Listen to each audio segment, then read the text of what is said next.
your first poet up here in the slam. Give it up for Mr. Whispers!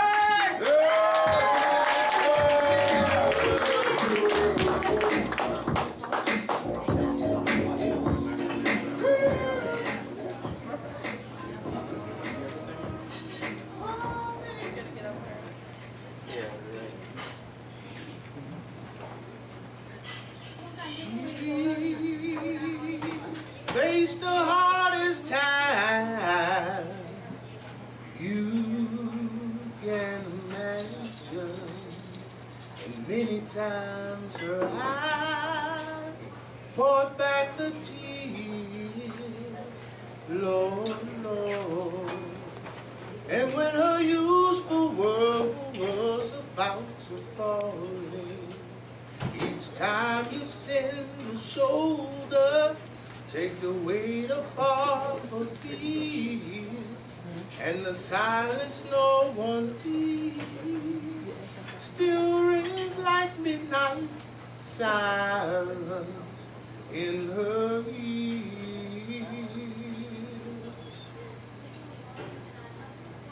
See, he told her this wouldn't hurt as he lifted her skirt. And he promised her extra dessert if she kept quiet. He told her to just stop crying and try it. And she escaped that day by locking her bedroom door.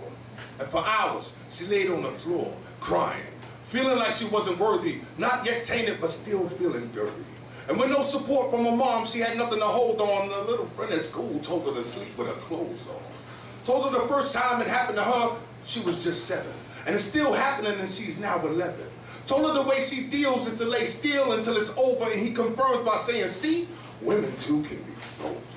And he keeps her mother high and drunk on that junk, and she's already insecure, feeling like if he left her, not another man will walk through the door. And mama's praying to God that the state don't take her.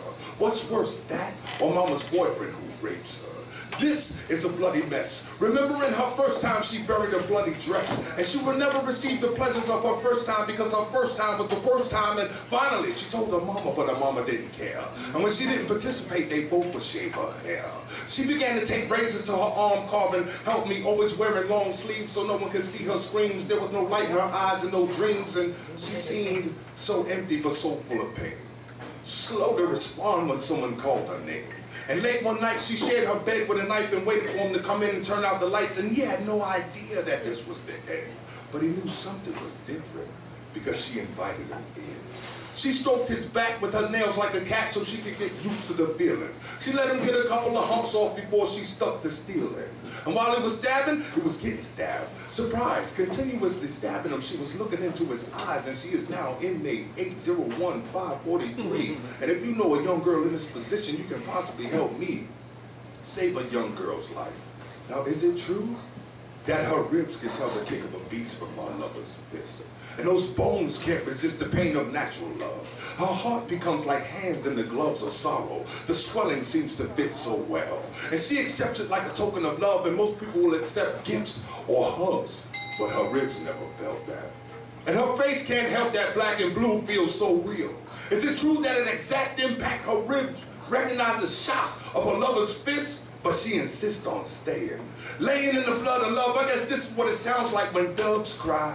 And she lies to her body to endure more blows of passion. She fastens her seatbelt for what felt like love, but it's a rough ride in a streetcar named Desire.